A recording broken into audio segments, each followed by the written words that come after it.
charts on the potential impact of this huge legislation. Steve, good morning. So let's talk about the deficit and what this House bill, if it does make its way through, if the Senate, which has said it's not going to vote, many Republicans for this, it's just too big, but if it does go through, what would it do to the deficit? As you can imagine, given what Ali just went through and all the list of things that they're doing, the impact on the deficit is pretty significant. Let's just put some numbers on some of the cuts first. The extension of the personal income tax reductions that were made during the 2017 bill and are set to expire at the end of this year, $2.2 trillion over 10 years, raising the standard deduction, $1.3 trillion, the child tax credit, $800 billion, and then you get into Trump's campaign promises, no tax on overtime, car loans, interest and tips, $200 billion, increasing defense spending. This is his attempt to take Social Security taxes away from seniors so they don't have to pay them by giving them a special deduction.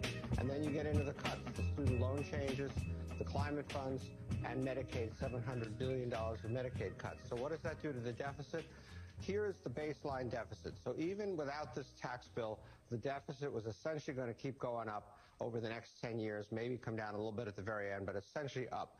Then you add in the tax bill that we just talked about, including the fact that they played the same gimmick they played in 2017, setting up some of these things to expire, and that would make the deficit impact higher, but not as high as if you made all this stuff permanent. The record of Congress, stuff almost always gets made permanent, and so somewhere along in here, they will make this permanent and we'll end up on this line. And this line is something like $25 trillion of additional debt. Now, I do want to say that the other thing that happened yesterday, not as visible and consequential as these House votes, is the fact that the Treasury yields went up very, very sharply yesterday. The Treasury sold some 20-year debt. It didn't go well. The 30-year Treasury bond is now above 5%. What does that mean? That couldn't, well, it means higher rates for mortgage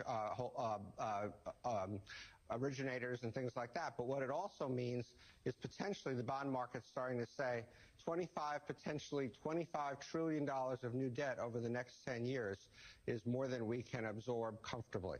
Yeah, Steve, it can't be overstated the importance of the bond market potentially weighing in here. Let's turn to your second chart with the headline simple but stark and telling.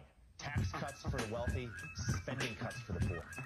Yeah, Ali alluded to this as well, but let's put some numbers on this. If you're in the top 20% of Americans, you're going to get roughly a 3.7% increase in your after-tax income, really all from these tax cuts.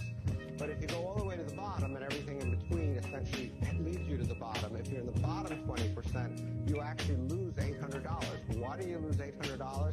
You get a very small tax cut, and you get a very large cut in Medicaid and these other benefits that we were just talking about that affects the 20% disproportionately. So this is a highly regressive bill that essentially favors the wealthy, doesn't do much for the middle class, and hurts the poor. And then if you want to see this in stark comparison, if we simply eliminated the tax cuts for people making over $500,000 a year, which is roughly what President Biden was proposing, it would save $1.1 trillion. That happens to be just slightly more than the Medicaid cuts and the food stamps or SNAP cuts, if you will, put together. So if we simply eliminated these tax cuts, we could eliminate these budget cuts on these poor people and end up, from a budget point of view, in the same place. And Steve, let's turn to your third chart there. Tell us about the impact that this bill would leave on those with insurance. Yeah, so again, as Ali alluded to, the budget cuts Medicaid in a variety of different ways. Some of it gets complicated. I'm not getting all the details. But the biggest piece of it is the work requirements, requiring people to, I think, work 80 hours or perform 80 hours of community service at least a month. Things like Ali mentioned also, checking Medicaid eligibility more frequently. There's making it more difficult for the states to get the Medicaid funds they're getting now, and then some Biden-era rules that made it easier to sign up for Medicaid, repealing those, so it becomes harder to sign up for Medicaid. So what does that have? What does that mean? As Ali said, the estimates are 8.6 million Americans losing their health insurance.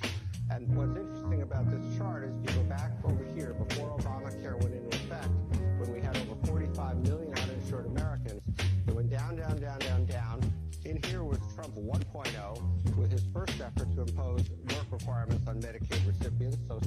became uninsured. Down, down, down again. And now we're looking at taking it back up here and essentially reversing something like 10 years of progress in having fewer and fewer Americans without medical coverage. Yes, we are back here on WLTH 1370 AM. That's 92.7 in the FM dial. As you see, that was MSNBC talking about Trump's big, beautiful bill. I'm no fan of MSNBC, but when they do good work, they do good work. We are back here on WLTH 1370 AM. That's 92.7 in the FM dial. It is Friday, May the 23rd, 2025. My older brother's birthday, my big brother's birthday. I got to see him today and wish him happy birthday. Happy birthday, Lester. It is 6:32 in the PM here. The future's here. The future is now. And you heard that segment on Trump's big, beautiful bill. It's officially called the One Big Beautiful Bill Act. The ridiculousness. Even the bills are called stupid things in the Trump era. That's hilarious. It's officially called the Big Beautiful Bill. It is a comprehensive legislative package that is passed by the U.S. House of Representatives, that has been passed by the U.S. House of Representatives just yesterday by one vote. It was by one vote that passed. And the weird thing about that is that the Democrats just had one of their members die.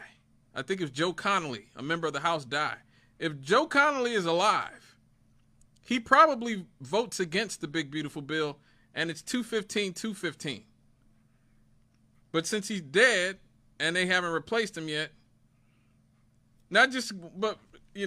small sidebar here.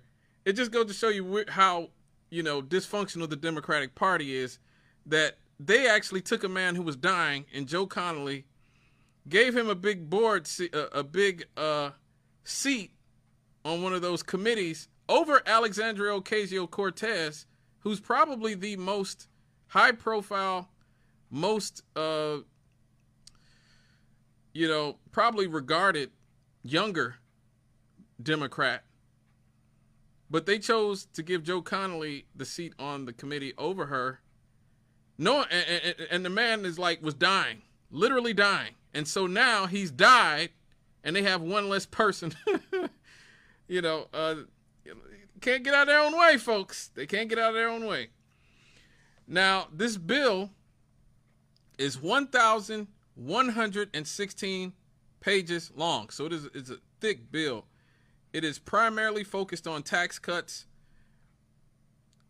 claims that it's about spending reductions, but we'll get into what it's actually reducing spending on.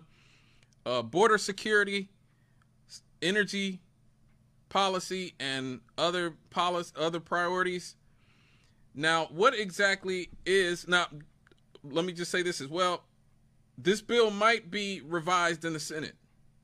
That's very possible. Hell, it's very probable. So this might not be the final form of the One Big Beautiful Bill Act. Now, one thing it does is it makes the 2017 Trump tax cuts permanent. Permanent. Now, if you guys remember, and we've talked about this before, the most unpopular Donald Trump ever was in his whole presidency, the first presidency, was the day that the Trump tax cuts passed.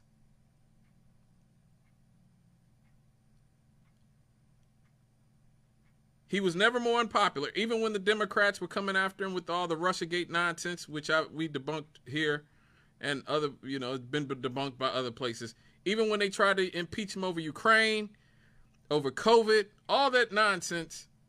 I think even January 6th, if I'm not mistaken, he was even more unpopular after he passed the tax cuts than he was on January 6th. I may have to look that up. But he was not very those Trump tax cuts were not very popular, but now they're going to be permanent.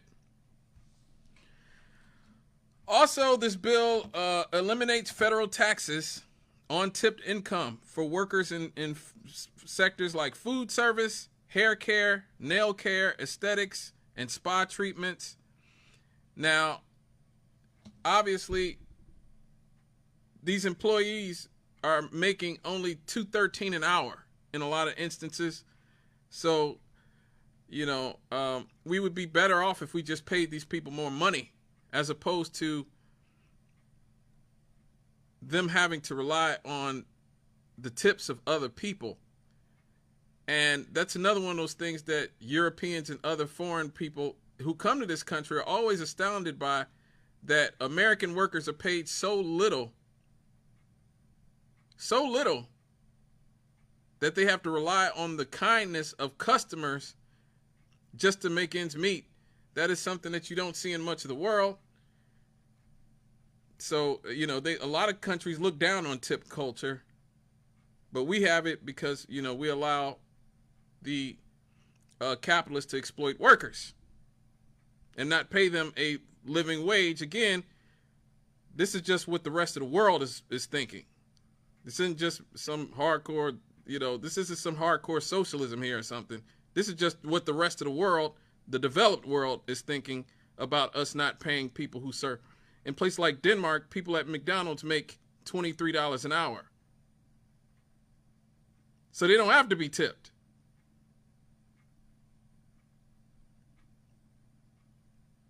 And they get 6 weeks vacation time every year, and maternal and paternity, maternal leave, like every other country in the free world, except for this one. But that's neither here nor there. No tax on overtime pay. It exempts overtime wages from federal income tax for 4 years, benefiting workers, supposedly benefiting workers. There is a tax deduction for car loan interest. It provides a temporary deduction of up to $10,000 on car loan interest for vehicles that are assembled in the United States. Now, this expires at the end of Donald Trump's term in office. There is tax relief for seniors. There's a $4,000 deduction on Social Security wages for individuals with adjusted incomes up to $75,000 and couples up to $150,000. Now, it does not eliminate taxes on Social Security benefits. That's what they promised. That's what Trump promised. But there is a deduction. It also makes the double child tax credit permanent, which I guess is a good thing. The child tax credit was when Biden was at his most popular. So, this is a good thing.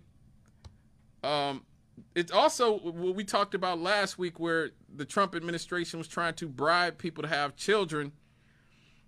Ted Cruz floated the idea of creating savings accounts for children at birth to build financial security. But we don't have the full details on that yet. There's also a small business deduction, which expands Section 199A, a small business deduction, to 23% and makes that permanent. It also there's also business and investment incentives within the bill. Renews 100% immediate expensing for equipment, machinery, and research and development, which is R&D. They call it R&D, research and development, here in the United States, and allows 100% expensing for new factories, improvements to existing factories, and other production facilities to encourage domestic manufacturing. So this is about Trump saying he wants to bring back manufacturing to the United States. Will they be labor jobs? I seriously doubt it, which defeats the whole purpose, at least for the public. It increases deductions for interest expenses to support business expansion as well. There's also the elimination of special interest tax breaks. It ended the $500 billion Biden-era tax breaks, which benefited wealthy individuals, large corporations, and, of course, China. That is Trump's way of sort of thumbing his nose at China again, the Chinese. And it eliminates tax breaks for billionaire sports team owners. I don't know why that one's kind of funny to me, but, you know, is what it is. There's some SALT deduction increases. It raises the SALT deduction cap from $10,000 to $30,000 for families earning less than $400,000 annually, addressing concerns from people from, you know, places like New York and California, where they pay out the behind in taxes. So those state and local taxes, you know, those deductions would probably done to give those people a bone in New York and California. You know, Donald Trump's from New York, so obviously a lot of his friends were probably in his ear on that one.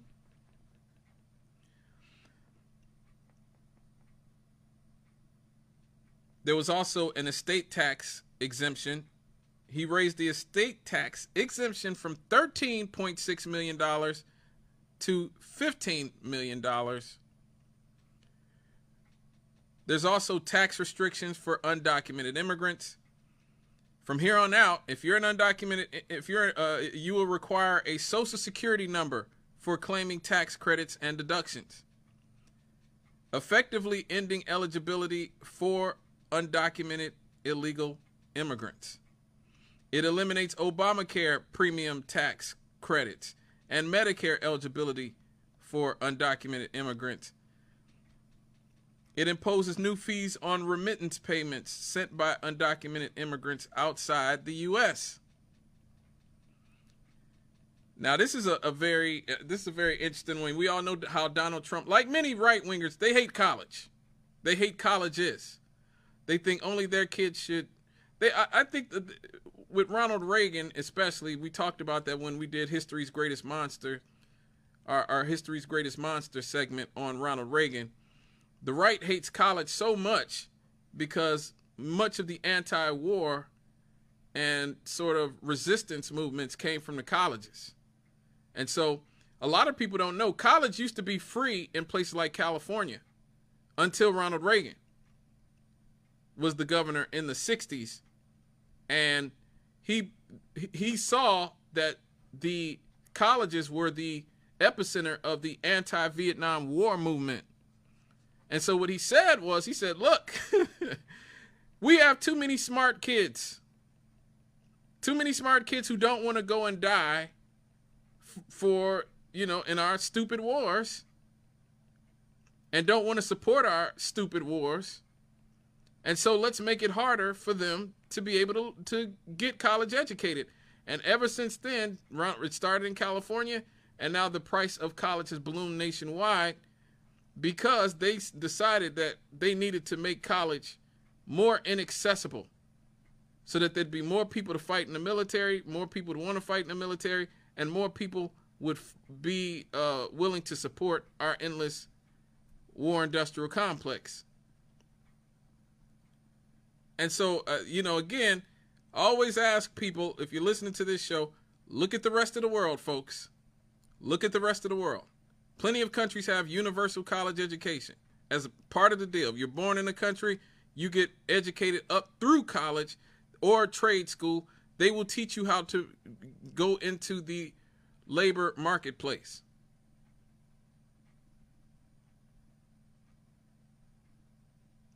But America's system is based on exploiting working class and poor people and making it hard for them to live.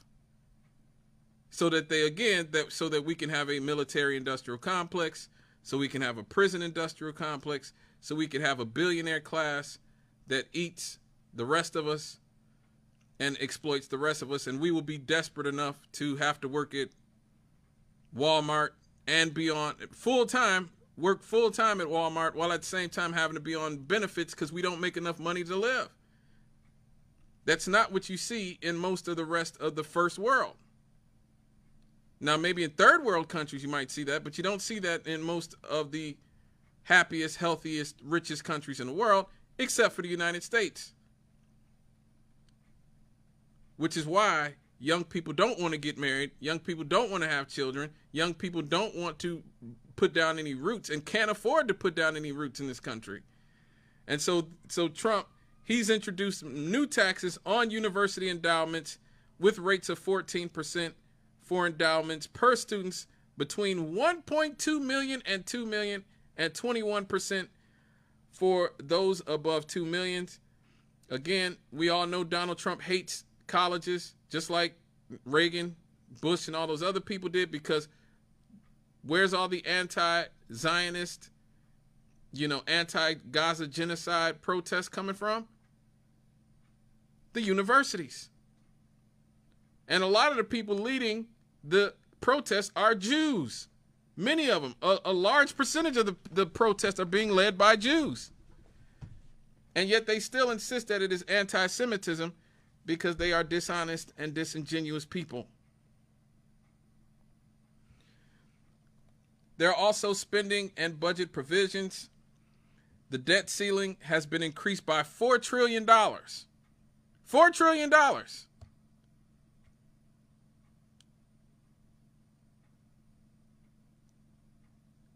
The Senate is approving a $5 trillion increase in its amended version. So all that they told you about Doge being about bringing down the debt, that's complete nonsense. We're going to end up spending more money after all this. It's just going to be to the military-industrial complex. That's where the money is going to go. It's going to go away from things that actually help working class and poor people and into the military complex, which is where most of our supposed disposable money is supposed to be going. Well, it usually goes. There will be spending cuts, and I know you guys were expecting this because I was expecting this. $880 billion to $2 trillion in cuts to social programs like Medicaid and the SNAP program that keeps poor people from starving. Also, it shifts 5% of SNAP benefits costs to the states starting in the year 2028. Wow. With potential increases for states with high overpayment and underpayment rates. There are also Medicaid reforms. They introduce work requirements for able-bodied Medicaid recipients requiring at least 80 hours of work per month or community engagement starting in 2029. Again, this is something that is laughable to the rest of the world. Go tell Canadians, people in England, France, Germany, Denmark, Sweden, Finland, Switzerland, Australia, Belgium, hey, you won't have health care unless you work 80 hours a week. They will laugh in your face. They will laugh in your face. But thus is the cruelty of the American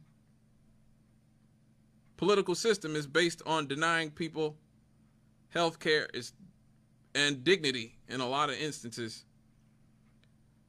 It also prevents undocumented immigrants from accessing Medicaid and aims to end benefits for at least 1.4 million individuals. That is projected to result in about 8 million Americans losing health insurance and 10 million losing Medicaid access by 2034, according to the Congressional Budget Office. Again, this is the type of cruelty that you only see in the United States of America. That's it. You don't see this cruelty anywhere else. Third world countries are just too poor to help their people. But in countries that actually have wealth and have even China or something, this is not going to be what you're going to end up with in places like China or anywhere that's a rich country, except for the United States of America. It's unfortunate to say, but it is what it is. There's also a repeal of clean energy subsidies. They're rolling back Inflation Reduction Act green tax subsidies such as the $7,500 electronic vehicle tax credit, residential energy efficiency credits after 2025, and reducing clean energy incentives. Again, not really a surprise. This is the Republicans we're talking about here. There are also border security provisions. They are allocating $70 billion for border security, including $46.5 billion for the border wall construction and barrier, and $5 billion for customs and border protection facility improvements, and $4.1 billion to hire additional border patrol and customs and border protection officers. They will also fund for 10,000 additional ICE officers, detention beds, and historic funding for customs and border protection to support deportation operations. Whew. I mean, I told you guys it was over 1,000 pages long. I'm trying my best to be succinct here. There is defense spending of $150 billion with significant investments in unmanned drones, including kamikaze drones, unmanned aircraft security systems, drone boats, and underwater drones. There are air traffic control modernizations. We're going to get $12 billion to modernize the Federal Aviation Administration, air traffic facilities, systems, and infrastructure. There are going to be some healthcare provisions. They're going to expand HSAs and codify a Trump administration policy offering more choice and flexibility in healthcare options. Everything but universal healthcare, like every other country. But that's neither here nor there. There's going to be nonprofit tax-exempt status oversight. They're going to grant the Treasury Secretary the authority to revoke the tax-exempt status of nonprofits deemed terrorist-supporting organizations without any due process whatsoever. So that means, once again, anybody who doesn't agree with Israel or one of America's endless wars is in real danger of losing tax-exempt status.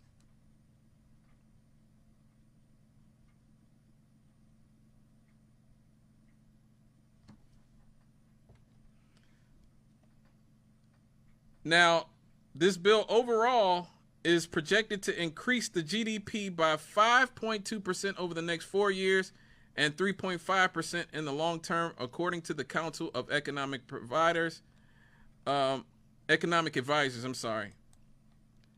They definitely lied. When they said they were coming here to cut the budget, they lied.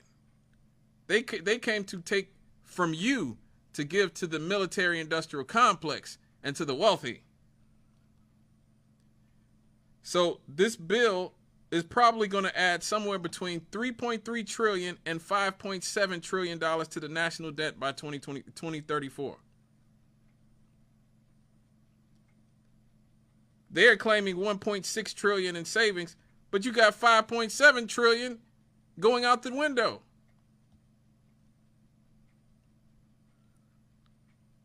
So this is where we're at.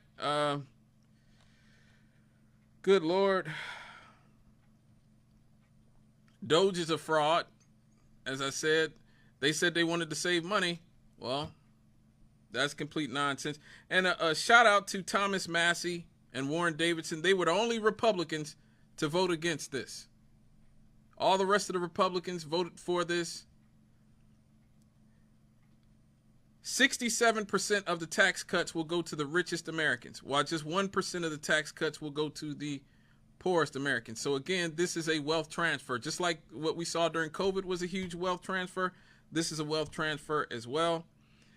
It increases the federal deficit. It defunds Planned Parenthood, which a lot of people think Planned Parenthood just gives abortion. No, Planned Parenthood also gives women cancer screenings, birth control, and testing for STDs.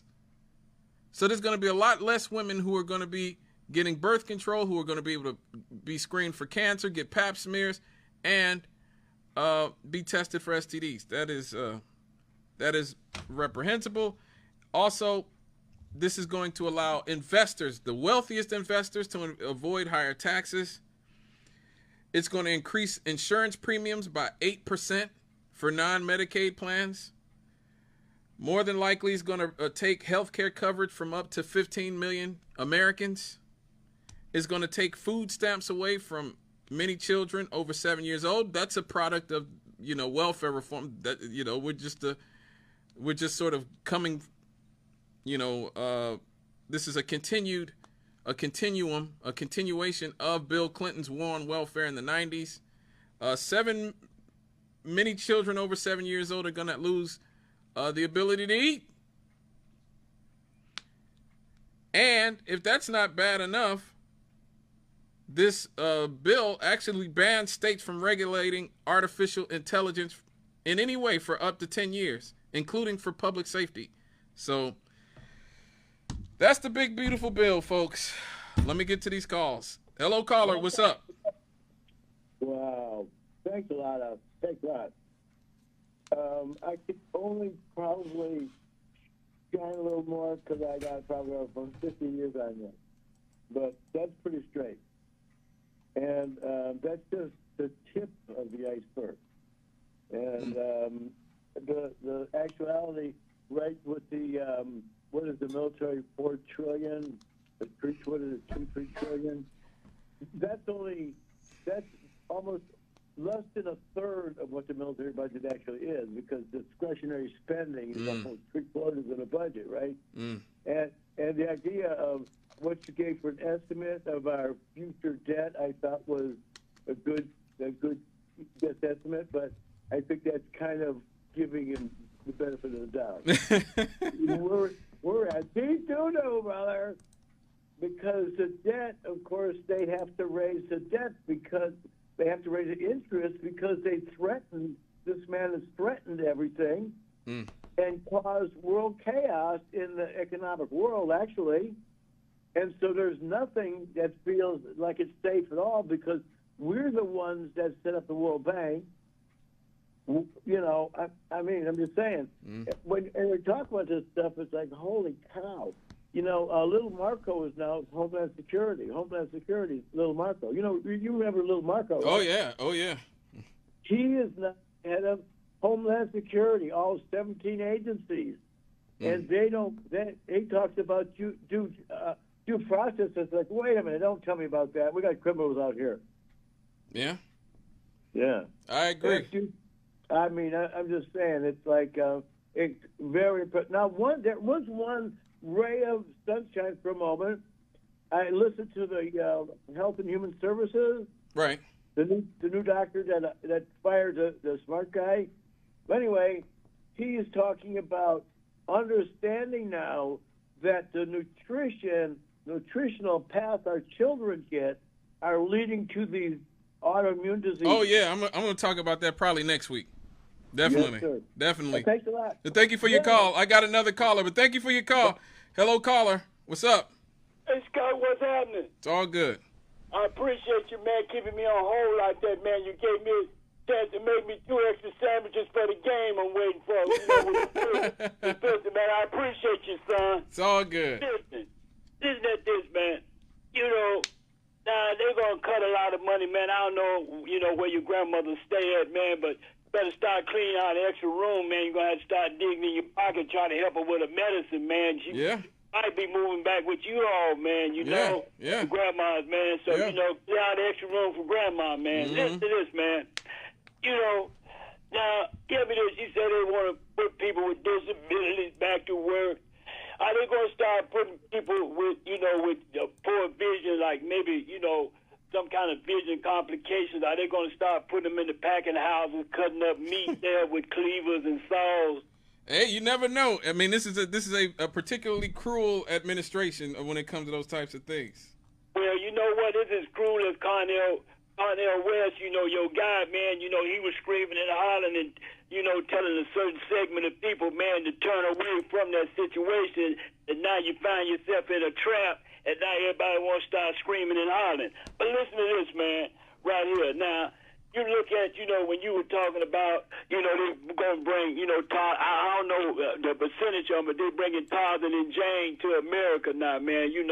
I think it was 59 people, wasn't it? They talking about 59 people. They said they was up under the apartheid, right? Now, I know you up on that deal. Yeah, we talked about it last week. Yeah, well, tell me this, man. Now, they're going to bring about 59 Tarzans and Jane over here. They talking about there's a lot of Tarzans and Jane. Now, what I heard, a lot of the Tarzans and Jane, they don't want to come here. Now, when I looked at them farms, man, they got some nice farms over there, man. They got some cows over there, man. I mean, I seen them cows, man. Them cows there. Now, the cows they got over there, man, them cows are beef cows. Mm-hmm. Man, them some nice-looking cows. Them some nice-looking, farms. And this is what I know. They said there's a disproportion. People getting killed. They said it's 27,000 people. Now, you know what that's about? Now, even over there, you got Afghanistan, you got heroin. That's the golden triangle, man, of heroin. Then you got cocaine coming in there and fentanyl. A lot of that stuff is about drugs. You see what I'm saying? Oh, yeah. It ain't about a land grab no more, man. See, drugs, man, done penetrated the world. So when you got that type of activity, man, that's what happens, man. They got a lot of violence in Africa. Oh, they yeah. done lied, just like when the president was in there. But you know what? I don't care. If a black president, a man of color, this guy from Africa, he was a dark-skinned man, but you know what? He held his ground in that Oval Office, man. That man, I think that was the Oval Office where they was at, wasn't it? Oh, yeah. Well, you know what? He held his ground. You know what he said? He said, I'm sorry, I don't have a plane to give you. Absolutely. I was so disapproved by everybody. You see what I'm saying? Yes. And like that, man, he was fast on his feet. He was a comedian. He shot that past him, man. But listen, I hope this, man. Now, I heard you say you switched over to olive oil. When you go there to Sharky's, man, Sharky's use that bad oil, man. They be using that oil over and over again. They use that corn oil, man. So you might want to reassess when you go up there and Sharky, man. Don't get them catfish dinner. Thank you, man. And thank you for your call, brother. It's all good. All right, folks, you guys hear the music. So you know what that means. It is time. It is time to go to a break. When we come back, Happy. We'll be right back after these here on Straight Out of the Cannon with me, Scott Cannon. We'll be right back.